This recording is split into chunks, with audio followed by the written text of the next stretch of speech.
কোরআন হাদিস রিসার্চ করে দেখেছি, এই 16টি বছর যেই জীবনযাত্রা চলল, একেবারেই ফেরাউনের রাষ্ট্রতন্ত্রের ভিতরে কোনো গড়মিল নাই।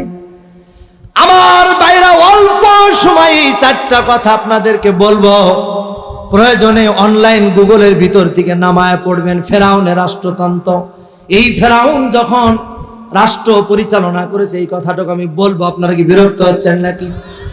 আমার ভাইরা, এই ফেরাউন যখন তার বাবা তাকে তেজ্য করে দেয়, ফেরাউন কিন্তু তার বাবার তেজ্য পুত্র সন্তান, বোঝেন তো আপনারা? তেজ্য পুত্র করে দিয়েছে। আমি সংক্ষেপে বলে যাব। বাড়ির থেকে বের হয়ে গেছে, বের হওয়ার পর মিশরের বর্ডারে দাঁড়িয়ে আছে ফেরাউন, মিশরের ভিতরে ঢুকবে। আর ওই জায়গায় দেখা হয় হামানের সাথে। হামান কে? হামান টাক। কি টাক? হামান টাক। এই হামানের সাথে যখন দেখা হয়ে গেল, ফেরাউনকে হামান বলতেছে, কে তুমি? এই জায়গায় কি করো? বলছে, তুমি কে এখানে কেন? তখন হামান বলছে, আমি এই জায়গায় আসার কারণ হলো আমার বাবা আমাকে বাড়ি থেকে বের করে দিয়েছে, তেজ্য করে দিয়েছে।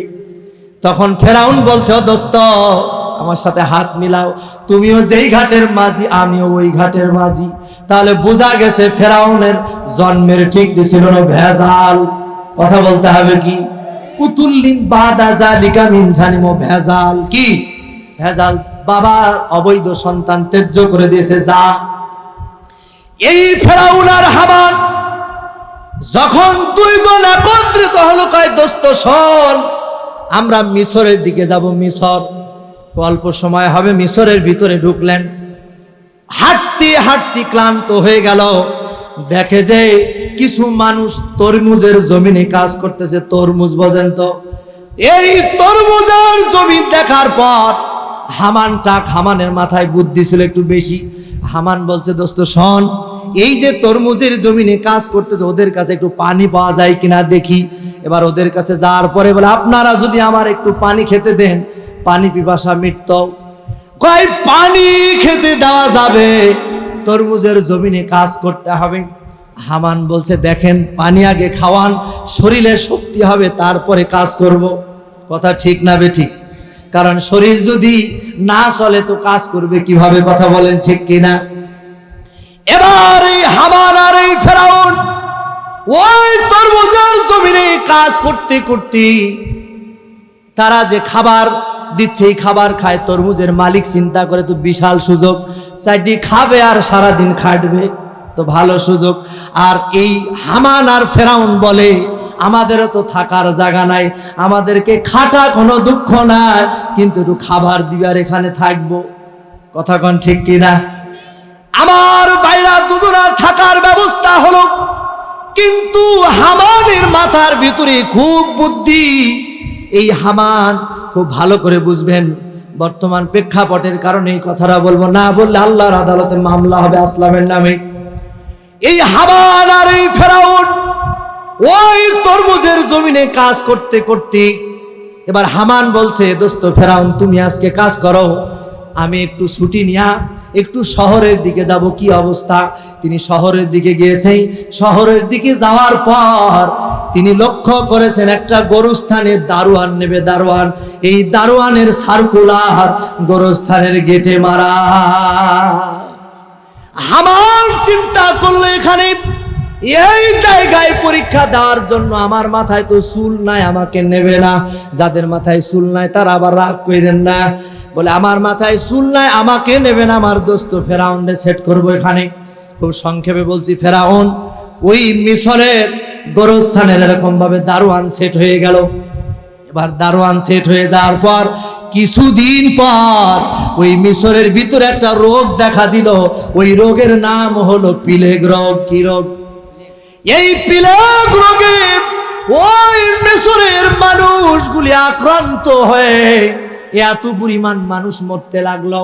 এবার ওই গোরস্থানে দাফন করার জন্য মানুষ লাইন নেয়। মানুষ লাইন নিয়ে দাঁড়ায় থাকি। ফেরাউন বড় বিতৃষ্ণ হয়ে যায়, এত কাজ আমি কিভাবে করব। ফেরাউন বুদ্ধি করে হামানকে কাছে নিয়ে আসলো। হামানকে নিয়ে আসার পর হামান এই দৃশ্য দেখে আর রাতের বেলায় চিন্তা করে কি করা যায়, কি করা যায়, কারণ শয়তানের বুদ্ধি যা তাই, কথা কোন ঠিক কিনা। হামান বলছে, ইয়ারে ফেরাউন, ইয়ারে ফেরাউন শোন, এরে ফেরাউন শোন, আমার একটা বুদ্ধি না। কয় কি বুদ্ধি? কম আগামীকাল কি এই যে লাইন ধরে আছে এই লাইনের ভিতরে কিছু মানুষের কাছ থেকে ফিস করে যায়, বলবে একটু মাল দে। কি দে?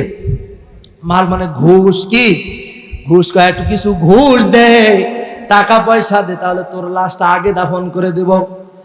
আমার ভাইরা, কোরআন হাদিস থেকে যেটা জানা যায়, এই পৃথিবীর সর্বপ্রথম ঘুষখোর হলো ওই ফেরাউন। ওই ঘুষখোর আছে না নাই? জোরে বলেন আছে না নাই? তাহলে এর দ্বারা প্রমাণিত হলো আজও যারা ঘুষ খায় ওরা ফেরাউনের জাত। যারা ঠিক বললেন এরাও ঘুষখোর। জোরে বলেন কারা কিসের জাত? আরে কোন জায়গায় ওয়াজ করছেন? আমার মনে হয় কথা গায়ে পড়ে গেছে না? ঠিক আছে, আর বললাম না। এরপরে এই যে ঘুষ খেতে খেতে বিশাল টাকার মালিক হয়ে গেল এই যে আনিসুল হক, সালমান রহমান, দরবেশ বাবা। কি বাবা? দরবেশ আইন মন্ত্রী, ওর হলের বিসি শেষ, মানুষ ডিম পর্যন্ত নিক্ষেপ করে। আল্লাহ পাকে গলা আমাদেরকে দেখাচ্ছে, দেখ বেইজ্জতি কাকে বলে, কথা বলেন ঠিক কিনা। আল্লাহ ধরে না, ধরে না, ধরলে ছাড়ে না। আল্লাহ যেই দিন ধরবে পালানোর জন্য ইঁদুরের গর্ত খুঁজে পাবা না। কারণ তোমরা দুনিয়ায় অপরাধ করেছো, আহমদ শফির মতো মানুষের বিরুদ্ধে কথা বলেছ, মামুনুল হকের বিরুদ্ধে কথা বলেছ। আমার ভাইরা, আমি ওই দিকে যাচ্ছি না, আপনি একটু মিলান। মেলা টাকার মালিক হয়ে গেল কে? ফেরাউন। কে? ফেরাউন। যখন মেলা টাকার মালিক হয়ে গেল, এবার এই ফেরাউন ওই মিশরের বাদশা ছিল তৈমুর। কি বাদশা? তৈমুর। এই তৈমুর বাদশা যখন দুনিয়া থেকে বিদায় হয়ে গেল, তৈমুর বাদশা যখন মারা গেল, বলেন তো বাদশা মারা গেলে নির্বাচন হয় কি হয় না?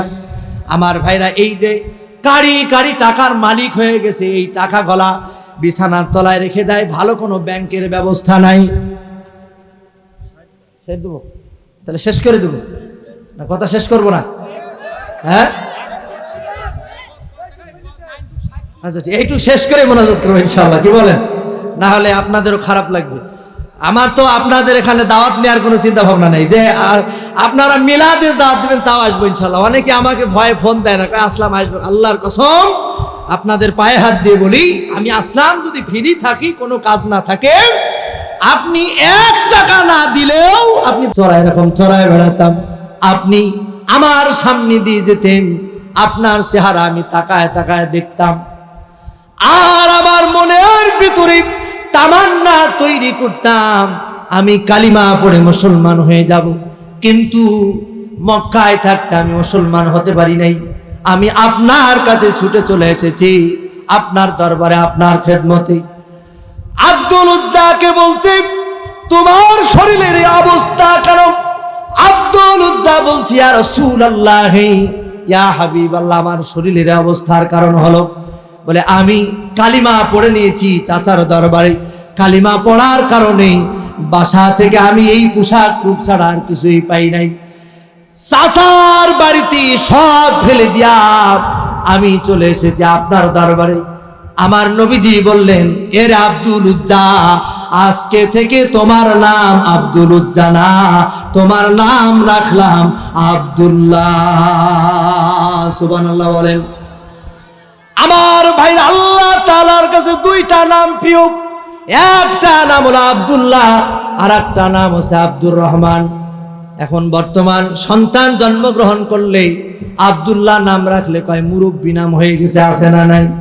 কিন্তু সমাজের ভিতরে অসংখ্য নাম আছে, এটা কোরআন হাদিস দ্বারা প্রমাণিত নয়। এই নাম গলা রসুলের সুন্নতের খেলাফ।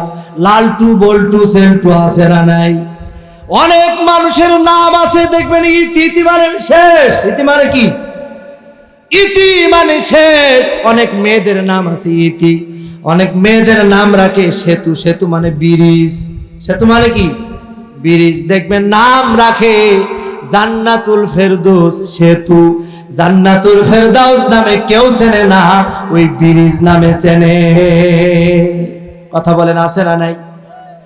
আমার ভাইরা, আপনার সন্তানের ওই ভালো নামটি আপনি প্রচার করবেন। সেতু বলে না ডেকে যদি জান্নাতুন বলেন কোনো সমস্যা নাই তো। আমার ভাইরা, ওদিকে যাচ্ছি না। আব্দুল উজ্জার নাম তাহলে পরিবর্তন করে কি নাম হলো? জোরে বলতে হবে, কি নাম? আব্দুল্লাহ। আমার ভাইরা, আব্দুল্লাহ মসজিদে নববীর ভিতরে, মসজিদে নববীর আহলে সুফা এই শিক্ষা প্রতিষ্ঠানে আমার নবীজি ভর্তি করে দিলেন। এই যে মাদ্রাসা হয়েছে মধুগাড়িয়া গ্রামে, আমার ভাইরা, আপনার একটা সন্তান যদি এরকম ভাবে মাদ্রাসায় পড়ান, আমার মতো হুজুর নিয়া যে আপনি যে জানাজা পড়াবেন, আমার বাবা যেই দিন দুনিয়া থেকে বিদায় হবে, আমি আসলাম যখন জানাজার সামনে দাঁড়াবো, আর আমার সেলিম ভাই দাঁড়ানো, আকাশ আর পাতাল পার্থক্য। কথা বলেন ঠিক কিনা? আমার ভাইরা, এই আব্দুল্লাহ নবীজির ওই আহলে সুফার ছাত্র হয়ে গেলেন। আপনাদের খোদার আহ্বান জানাবো, আপনার সন্তানকে মাদ্রাসায় পড়াবেন, কোরআন শেখাও ছেলে মেয়েকে। ও গো মুসলমান, জান কবজের সময় তোমার হইবে রে আসান। ঠিক কিনা বলেন? আমার ভাইরা, আব্দুল্লাহ আমার নবীজির ওই আহলে সুফায় জোরে জোরে কোরআন তেলাওয়াত করতেন। সাহাবীদের ঘুমের ডিস্টার্ব হয়, নবীজির কাছে সাহাবীরা বলে যে আমাদের ঘুমের ডিস্টার্ব হয়। নবীজি বলেন, ও সাহাবীরা শোনো, আব্দুল উজ্জার যে কালিমা, এই কালিমার অনেক দাম। আব্দুল্লাহ রে তোমরা মন খুলে কোরআনুল কারীম তেলাওয়াত করতে দাও। জোরে বলেন সুবহানাল্লাহ। আমার ভাইরা, আমরাও আজকে মন খুলে কথা বলার সুযোগ পেয়েছি। কথা বলেন ঠিক কিনা? আমি একটা প্রতিষ্ঠানে চাকরি করতাম, কুষ্টিয়ার, নাম বলবো না প্রতিষ্ঠানটা। তো সকাল বেলায় মাইকে, বাংলাদেশের কোন একটা দিবসের দিন মাইকে কোরআন তেলাওয়াত দিয়েছে। ইউনো অফিস থেকে প্রিন্সিপাল স্যারের কাছে ফোন, কয় কোরআন তেলাওয়াত বন্ধ করেন, আজকের এই দিনে কোরআন তেলাওয়াত চলবে না, চলবে ভাষণ। ভাষণ কথা বোঝেন নাই না? আরো নিচে নামতে হবে, এর থেকে নিচে নামার পরে যা বললাম ভালোই বুঝেছেন মনে হয়, কি বোঝেন নাই? কয় কোরআন তেলাওয়াত চলবে না। বলেন তো কোরআন তেলাওয়াতের দাম আছে না নাই? আহা, এত দাম! জান্নাতের ভিতরে আল্লাহ তাআলা, আল্লাহ পাক এরকম কোরআনের মজলিস করবেন। সুবহানাল্লাহ বলেন। এই মজলিসের সভাপতি হবেন, এই মজলিসের সভাপতি হবেন স্বয়ং আল্লাহ। সুবহানাল্লাহ বলা যায় না?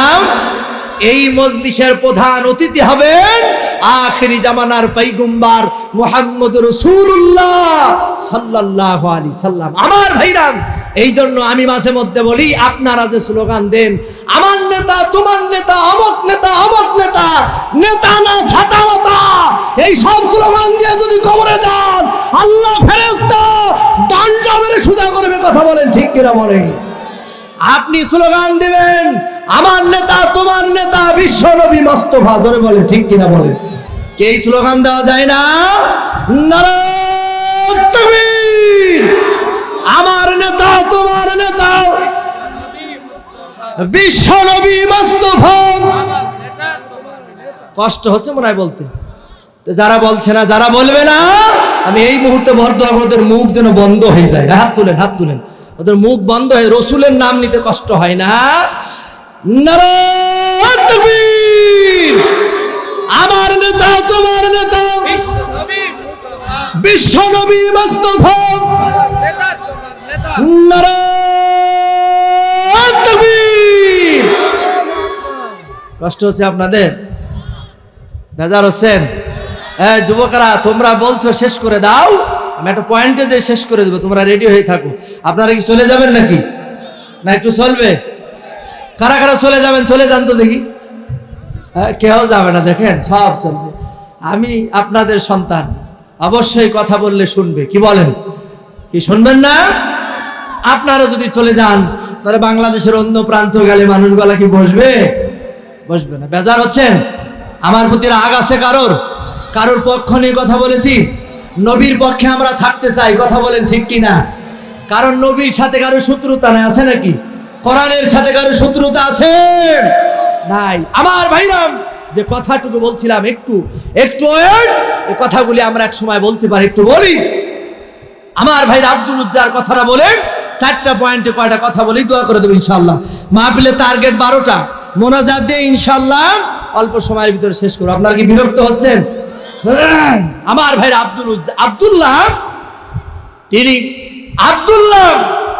তিনি যখন রাসূলের দরবারে থাকলেন, সংক্ষেপ করে বলছি, দেখেন কপাল কাকে বলে, কপাল কাকে বলে। এই যে বাংলাদেশে আন্দোলন, বৈষম্য বিরোধী ছাত্র আন্দোলন, আমার ছাত্র ভাইরা, হ্যাঁ যুবকেরা, তোমরাই পারবে এই বাংলাদেশ থেকে অন্যায় দূর করতে, কথা বলেন ঠিক কিনা বলেন? তার প্রমাণ এই ছাত্র ভাইরা দেখাই দিয়েছে। হ্যাঁ ছাত্র ভাইরা এই বৈষম্য বিরোধী ছাত্র আন্দোলনে সবাই কি শহীদ হতে পেরেছে? এই বৈষম্য, বুখারী শরীফের হাদিস, এই বৈষম্য বিরোধী ছাত্র আন্দোলনে যারা মারা গেছে, শহীদ হয়ে গেছে, এদের সকলকে আল্লাহ পাক শহীদের দরজা দান করবে। সুবহানাল্লাহ বলেন। শহীদ তো যেমন তেমন মরণ না, এক একজন শহীদের মর্যাদা আকাশচুম্বী। জান্নাতের ভিতরে সব থেকে শহীদদেরকে সম্মানিত করা হবে। আমার ভাইরা, আমরা দোয়া করি যেই সকল শহীদ ছাত্র ভাইরা, প্রায় 800-র ঊর্ধ্বে ছাত্র জীবন দিয়েছেন, এদের জন্য দোয়া করি আল্লাহ পাক যেন জান্নাতের উঁচু মাকাম দান করেন, বলেন আমিন। আর যারা অসুস্থ, আমরা দোয়া করি আল্লাহ পাক তাদেরকে সুস্থতার নিয়ামত দিয়া আল্লাহ পাক যেন দান করেন, বলেন আমিন। আমার ভাই আব্দুল্লাহ, আল্লাহ রাসূল সাল্লাল্লাহু আলাইহি সাল্লাম এর দরবারে থাকাকালীন অবস্থায় হুনাইনের যুদ্ধের ডাক আসতেছে। কিসের যুদ্ধ? এই যুদ্ধে আল্লাহ রাসূলের দরবারে হযরতে আবু বকর, হযরতে উসমান, সাহাবীরা যুদ্ধের জন্য টাকা পয়সা মাল সামানা দিচ্ছে, কিন্তু আব্দুল্লাহ দেওয়ার মতো কিছু নেই। আব্দুল্লাহ বলে, ইয়া রাসূলুল্লাহ, আপনার কাছে আমার মিনতি হলোই, আপনি আল্লাহর কাছে দোয়া করবেন যেন আমি এই যুদ্ধে যেন শহীদ হয়ে যাই। সুবহানাল্লাহ বলবেন না? আমার ভাইরা, একজন শহীদ জান্নাতের ভিতরে আল্লাহ পাক এত মর্যাদা দান করবে, এত মর্যাদা। শহীদেরা বলবে, আল্লাহ এই জান্নাতটা একটু ঘুরে বেড়ে দেখতে চাই, এই জান্নাতটা একটু দেখতে চাই। আল্লাহ পাক বলবেন, ও জান্নাতি শোনো, তোমার যে হাত দুইটা আছে, হাত দুইটাকে পাখনা বানাই দিলাম, জান্নাতের ভিতরে উড়ে উড়ে ওই জান্নাতের ভিতরে ঘুরবে। সুবহানাল্লাহ বলে। আমার ভাইরা খুব ভালো করে বুঝুন, আব্দুল্লাহ বলছে, ইয়া রাসূলুল্লাহ, আপনি আল্লাহর দরবারে দোয়া করবেন আমি যেন শহীদ হয়ে যাই। আমার নবীজি হাত তুললেন, হাত তুলে আল্লাহর কাছে দোয়া করছেন, আল্লাহ আমি আব্দুল্লাহ রক্তকে ওই কাফেরদের জন্য হারাম করে দিলাম। আব্দুল্লাহ মন খারাপ হয়ে গেছে। আব্দুল্লাহ বলছে, ইয়া রাসূলুল্লাহ, আপনি দোয়া করবেন আমি শহীদ হয়ে যাব, আর আপনি দোয়া করেছেন কাফিরদের জন্য আমার রক্ত হারাম করে দিলেন। আমার নবীজি বলেন, আব্দুল্লাহ, তুমি যদি আজকের পর থেকে তুমি যদি জ্বরেও মারা যাও, তবুও তুমি কিয়ামতের ময়দানে শহীদ হিসাবে উঠবে। আমার নবীজি হযরতে আলীকে বললেন, আলী রে, ওই যে গাছ থেকে একটা বাকল নিয়ে আসো। হযরতে আলী বাকল এনে দিলেন, আব্দুল্লাহর শরীরের ভিতরে ওই বাকলটা বেঁধে দিলেন। বেঁধে দেওয়ার পরে নবীজি বললেন, কাফেরেরা তোমাকে আর কিছুই করতে পারবে না। আমার ভাইরা, এই আব্দুল্লাহ কিছুদিন যেতে না যেতেই আব্দুল্লাহ শরীরের ভিতরে জ্বর এসে গেল। আব্দুল্লাহ জ্বর এসে দুনিয়া থেকে বিদায় হয়ে গেল। একটু মনোযোগ লাগান, একজন শহীদের কত মর্যাদা, বলে এরকম ভাবে জ্বর এসে তিনি দুনিয়া থেকে বিদায় হলেন। আমার নবীজি যখন শুনলেন যে আব্দুল্লাহ আর বেঁচে নাই, আব্দুল্লাহর কবর খনন করা হলো। কবর খনন করার পর আব্দুল্লাহর কবরের ভিতরে আমার নবীজি নেমেছে। নামার পর কবরের মাটি হাতে নিয়ে কবরকে বলে, রে কবর সব, যে আব্দুল্লাহকে আজকে এই কবরের ভিতরে আমি রাখবো, এই আব্দুল্লাহর প্রতি আমি সন্তুষ্ট হয়ে দাওয়াত দিবেন, আসবো ইনশাল্লাহ। আমি কোনোদিন কাজ না থাকলে আমি আসি, কোনো মিলাদে আসি না এমনটা রেওয়াজ না, আসবো ইনশাল্লাহ। অনেকেই দাওয়াত দেয় না, ফোন দেয় না, কয় আসলাম আসবে কি আসবে না। না, আপনাদের দোয়াতে বড় হয়েছে, আপনাদের মিলাদে না আসলে আল্লাহ পাক নারাজ হয়ে যাবে। কি বলেন, ঠিক কিনা কন? আল্লাহ পাক নারাজ হয়ে যায়। আমার উস্তাদ একটা কথা বলে, বাবা শোনো, বাংলাদেশে যে প্রান্তেই যাবা অন্ততপক্ষে অন্তর দিয়ে হলেও যে মানুষের মাঝে বড় হয়েছে ওই মানুষগুলার কথা মনে পড়বে। এজন্য আমি অন্তর দিয়ে হলে মনে করি যে মানুষগুলার দোয়ার বরকতে কথা বলা শিখেছি। আল্লাহ কবুল করুক বলেন আমি। সম্মানিত ভাইরা, অনেক টাকা, কি টাকা, অনেক টাকা। তখন এই হামান টাকমা খুব বুদ্ধি, হামান বলছে দোস্ত শোনো, টাকা যা হয়েছে এই টাকাগুলো আরো বাড়াতে হবে। কি করতে হবে? কয় গ্রামে গ্রামে দিয়ে দাও, ওরা গরু ছাগল হাঁস মুরগি পুষবে আর ওর থেকে আমাদের লাভ দিবে। এবার লাভ নিয়ে আরো টাকার মালিক হয়ে গেছে। টাকার মালিক কম না বেশি হয়েছে? অনেক টাকা। এর মধ্যেই বাদশাহ তৈমুর মারা গেল। কে মারা গেল? তৈমুর যখন মারা গেল তখন ওখানে নির্বাচন হবে। হামান টাক বলছে দোস্ত শোনো, সুযোগ একটা আইছে, এইবার তোমাকে নির্বাচনে দাঁড় করো। ফেরাউন কয়, হ্যাঁ মিয়া, এই এলাকার ভোটার আইডি কার্ডই তো আমার নাই। কয় কিচ্ছু লাগবে না, যা করার আমি করব। কে বলছে? হামান বলছে নির্বাচন করতে হবে। এখন কি করতে হবে? জনসভা করতে হবে। এবার জনসভা শুরু করলো। জনসভায় যে ফেরাউন ভাষণ দেয়, আমি যদি প্রেসিডেন্ট হই তাহলে সব যত টাকা এরকম সুদ দিয়েছি সব মাফ করে দেব। জনগণ চিন্তা করে একেবারে কথায় কথায় কয় ঘরে ঘরে চাকরি দেবো, 10 টাকা কেজি চাউল খাওয়াবো। ঘরে ঘরে চাকরি হয়েছে, তবে বাংলার সব জায়গায় নয়, গোপালগঞ্জে। কথা বলেন ঠিক কিনা? এক আনসার বাহিনীর 31,000 গোপালগঞ্জে। বেজার হচ্ছেন মনে হয়? যদি উচিত কথা কই তো পিঠের ওপর দিয়ে যাবে মোর। ঠিক কিনা কন? সম্মানিত ভাইরা আমার, তো বিভিন্ন প্রস্তাব দেওয়ার পরে নির্বাচন শুরু হয়ে গেল। এই নির্বাচনে জনগণ চিন্তা করতেছে বিশাল সুবিধা। আমি সংক্ষেপ করতেছি। নির্বাচনে ফেরাউন জিতে গেছে। কে জিতে গেছে? ফেরাউন যখন জিতে গেছে, এই ফেরাউনকে হামান দৌড়ে যে কাঁধে নিয়েছে, কাঁধে নিয়ে হামান ফেরাউনকে নিয়ে নাচতে শুরু করেছে। বলেন তো এই নাচার জাত এখনো আছে না নাই? এ যুবকেরা, তোমরা রাগ করো না, তোমরা বিবাহ অনুষ্ঠানে নাচো, বক্স বাজায় নাচো, এটা হচ্ছে ফেরাউনের কাজ, এটা কোনো মুসলমানদের কাজ হতে পারে না। জোরে বলেন ঠিক কিনা? বক্স বাজিয়ে নাচো, মাটি তোমার জন্য বরদোয়া করে। মাটি বলে, যুবকেরা ব্রিজের উপরে এত নাচা নাচিস, মইরে দেখ এই মাটি তোদেরকে আমি কষবো। আমি জানি কথা বলার পর যুবকেরা রাগ করবে, কিন্তু কিছু করার নাই, বলতেও হবে। কথা বলেন ঠিক কিনা? কন আমার ভাইরা, ফেরাউন আরে নাইছে। ফেরাউন বলছে শোন, 40 বছরের কমে। হামান বলছে 40 বছরের কমে তোকে সংসদ থেকে নামতে দেব না। জোরে বলেন কয় বছর? জোরে বলেন কয় বছর? মিল আছে না? মিল আছে না? 40 বছরে কয় কিভাবে?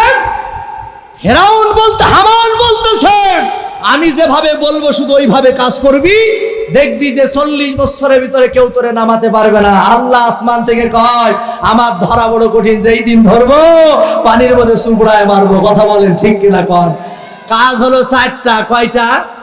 1 নম্বর, হামান বুদ্ধি দিছে 1 নম্বর, মানে মোদি। ধরে বলেন কে? বলেন কে? মোদি। ওই একেবারে হামানের রূপ ধারণ করেছে। কয় বুদ্ধি, কয় চট্টগ্রামের মানুষ লবণ ছিটাবে, লবণ বাঁচতে দেবে না, লবণ ছিটাবে। আমার ভাইরা, হামান বলছে দোস্ত শোনো, 10 বছর এই কাজ করতে হবে। কয় বছর? 10 বছর। 10 বছর। সূরাতুল কাসাস 2 নম্বর আয়াত বাড়ি যেয়ে পড়ে নেবেন। রাজনীতি না ইমান নীতি। এরপরে যদি কেউ রাজনীতি মনে করেন, ওর কপালে আগুন ধরে যাবে। কথা বলেন ঠিক কিনা? তুই বাঁচতে পারবি না। এই ব্রিজ থেকে নামার পরেও যদি তুই মনে করিস যে আসলাম রাজনীতি করেছে, তোর কপালে আগুন ধরে যাবে, তুই প্যারালাইজ হয়ে বিছানায় পড়ে থাকবি।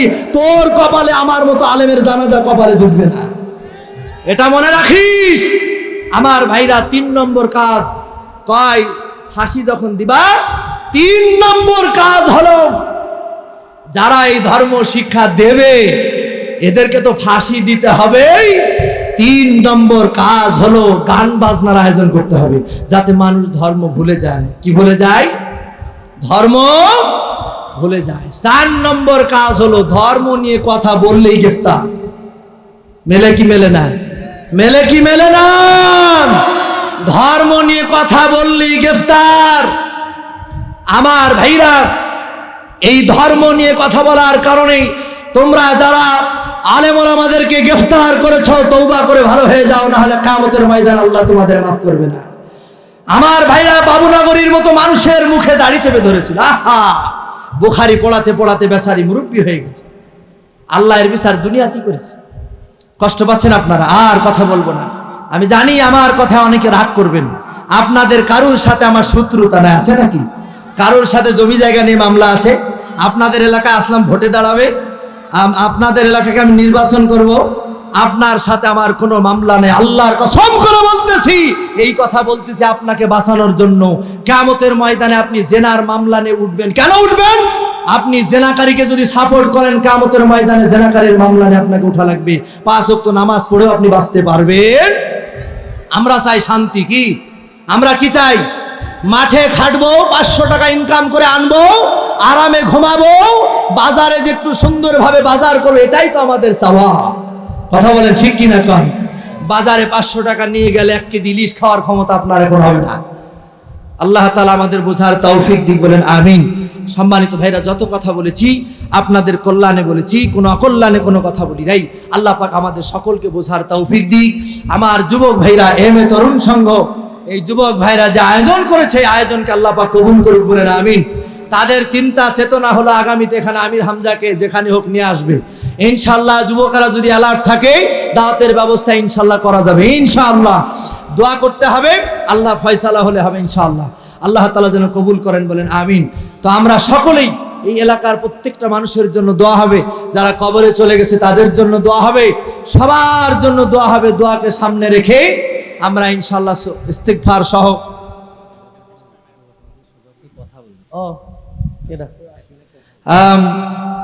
ইস্তিগফার সহ সূরা ফাতিহা পড়বো, সূরা ফাতিহা পড়বো, দরুদ শরীফ দরুদ ইব্রাহিম পড়বো। আর এই ক্লাবের সম্মানিত সভাপতি, তাগফির লানা ওয়া তারহামনা লানাকুনান্না মিনাল খাসিরিন। রাব্বানা লা তুযিগ কুলুবানা বা'দা ইয হাদাইতানা ওয়া হাব লানা মিন লাদুনকা রাহমা ইন্নাকা আনতাল ওয়াহ্হাব। আয়োজন করলো আল্লাহ, এই আয়োজন কি তুমি কবুল আর মঞ্জুর করে নাও। রব্বুল আলামিন আল্লাহ, ও মালিক, এই আয়োজনের পিছনে যারা সময় দিল আল্লাহ, রান্না বান্না থেকে শুরু করে অর্থ দিয়েছে, টাকা পয়সা দিয়েছে আল্লাহ, আয় আল্লাহ, যে যেভাবে সহযোগিতা করেছে আল্লাহ, সকলের সহযোগিতাগুলিকে কবুল করে নাও। রব্বুল আলামিন আল্লাহ, তোমার দরবারে হাত উঠালে আল্লাহ মায়ের কথা মনে হয়, বাবার কথা মনে হয়। আয় আল্লাহ, তাকায় দেখো মালিক, তোমার কোন বান্দা বাবা হারায়া তোমার দরবারে ভিক্ষুকের মতো হাত উঠাইছে। আয় আল্লাহ, ও মালিক আল্লাহ, যার বাবা নাই, কবরের পাশে যে যদি আব্বা আব্বা বলে ডাক দেয়, কবর থেকে কোনো জবাব আসে না গো আল্লাহ। আয় আল্লাহ, সন্তানের হাতটুকু কবুল করে নিয়া ওই বাবার কবরখানাকে মাফ করে দাও। জনম দুঃখিনী মা যার কবরে গেল গো আল্লাহ, আল্লাহ, ওই মা এমন মা, একটা শব্দ মা, এই মা ডাকের ভিতরে যেন সারা পৃথিবীর সুখ আর শান্তি তুমি ঢুকায় দিয়েছো আল্লাহ। আয় আল্লাহ, মা যার বিদায় হয়ে গেল আল্লাহ, মায়ের কবরগুলিকে তুমি মাফ করে দাও। আর রব্বুল আলামিন আল্লাহ, এই মধুগাড়ি গ্রামের যত মানুষ কবরে চলে গেছে আল্লাহ রব্বুল আলামিন, পার্শ্ববর্তী গ্রাম আমাদের আদাবাড়িয়া আল্লাহ রব্বুল আলামিন আল্লাহ, এই শাহলা মধুগাড়ি আদাবাড়ি গুরুরা আল্লাহ, অত্র এলাকার যত মানুষ কবর দেশে চলে গেছে আল্লাহ, এক দেশ থেকে আর এক দেশের খবর নেওয়া যায়, গোরস্থানে মা ঘুমিয়ে থাকে, আপনজন ঘুমিয়ে থাকে, খবর নেওয়া যায় না আল্লাহ, ওই কবরগুলিকে তুমি মাফ করে দাও। আর রব্বুল আলামিন আল্লাহ, এই মধুগাড়িয়া এবং আদাবাড়িয়ার সংগঠিত এই তরুণ সংঘ যেই চিন্তা ভাবনা করতেছে আল্লাহ, আল্লাহ যেই ভালো ভালো কাজের, যেই মহতি কাজের যেই চিন্তা আল্লাহ তুমি কবুল আর মঞ্জুর করে নাও রব্বুল আলামিন। একটা কথা শুনে আল্লাহ কলিজাটা বড় ঠান্ডা হয়ে গেল আল্লাহ, আজকের মাহফিল মনে হয় তুমি কবুল করে নিয়েছো আল্লাহ। আমার যুবক ভাইরা আর কোনোদিন কোনো খারাপ কাজ করবে না, গান বাজনার আয়োজন করবে না আল্লাহ। এই যুবকদেরকে তুমি শয়তানের ওয়াসওয়াসা থেকে হেফাজত করো। আয় আল্লাহ তাআলা, তোমার যেই বান্দা বান্দিগুলি এই মাহফিল শুনতে আসলো আল্লাহ, তুমি কাউরে খালি হাতে ফিরাও না আল্লাহ, সকলের গুনাহগুলিকে মাফ করে দাও। ও মালিক, ছোট্ট একটি ভূখণ্ড আল্লাহ, আমরা মারামারি চাই না, হানাহানি চাই না আল্লাহ, দেশের টাকা বিদেশে লুট হয়ে যাক এটা আমরা চাই না। মুসলমান ভাই ভাই আমরা সকলে মিলেমিশে যেন চলতে পারি আল্লাহ, সেই তৌফিক দাও আল্লাহ। ছোট্ট একটি ভূখণ্ড এই বাংলাদেশটারে তুমি হেফাজত করো আল্লাহ। আল্লাহ, বাংলাদেশের উপরে তুমি খাস রহমত নাজিল করে দাও রব্বুল আলামিন আল্লাহ। বাংলাদেশের উন্নয়ন হবে, স্বাধীনভাবে মসজিদে নামাজ পড়তে পারবো, আয় আল্লাহ তাআলা কোরআনের কথা বলতে পারবো আল্লাহ, স্বাধীনভাবে চলতে পারবো আল্লাহ। এমন একজন শাসক তুমি বাংলার জমিনে সৃষ্টি করে দাও আল্লাহ, এমন শাসক তুমি বাংলার জমিনের জন্য বরাদ্দ করে দাও আয় আল্লাহ। আমার যুবক ভাইরা তার মানসিক, তাদের আরেকটা যে চিন্তা, এই মাহফিলটাকে বৃহত্তর মাহফিলে পরিণত করা রব্বুল আলামিন, বড় বড় আলোচকদের আনা বড় আশা আল্লাহ, এই নিয়তকেও তুমি কবুল করে নাও। তোমার হাবিব বলেছেন যেই জায়গায় কোরআনের কথা হয় 40 দিন ওই জায়গায় তোমার রহমত ঝরে আল্লাহ, এই যুবকদের আয়োজনকে তুমি কবুল করে নাও। রব্বির হামহুমা কামা রব্বায়ানি সগীরা, রব্বির হামহুমা কামা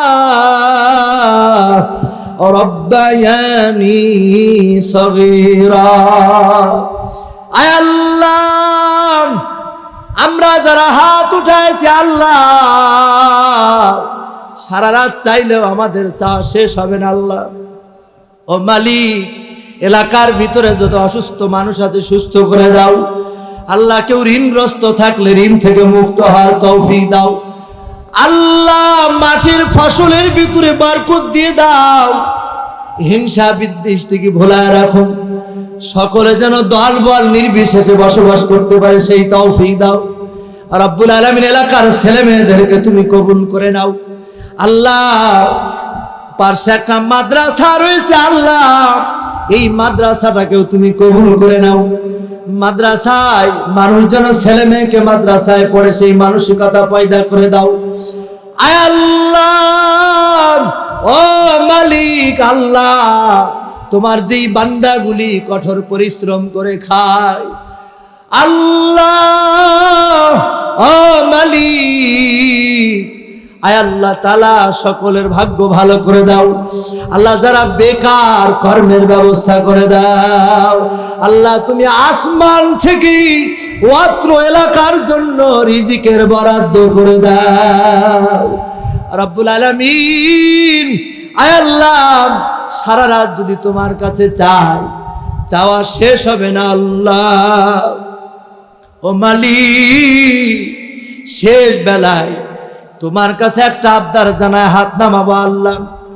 আয় আল্লাহ, মনে পড়ে গেল আজকের যে মাইক প্যান্ডেলের ব্যবস্থা করেছে আল্লাহ, আমার ভাইজান বহুদিন আগ থেকে পরিচিত, ওই মথুরাপুর মশাউড়া ওই সব এলাকায় যখন মাহফিল করতে যাই ভাইজানের সাথে দেখা হয়। ও মালিক, তিনার এই ব্যবসাটাকে তুমি কবুল আর মঞ্জুর করে নাও ও রব্বুল আলামিন। সারা রাত যদি চাই, চাও আমাদের শেষ হবে না আল্লাহ। আয় আল্লাহ, সাপ বিচ্ছুর ঘর, কাদা মাটির ঘর, কবর গো আল্লাহ। আল্লাহ, মালাকুল মউত যখন আজরাইল আসবে, আয় আল্লাহ, মালাকুল মউত আজরাইল যখন আমাদের শিওরে আসবে, এ গোলামদের জবানের ভিতরে তুমি আয় আল্লাহ মধুর ওই কালিমা তুমি জারি করে দিও, লা ইলাহা ইল্লাল্লাহু মুহাম্মাদুর রাসূলুল্লাহ সাল্লাল্লাহু আলাইহি সাল্লাম। আসসালামু আলাইকুম ওয়া রাহমাতুল্লাহ।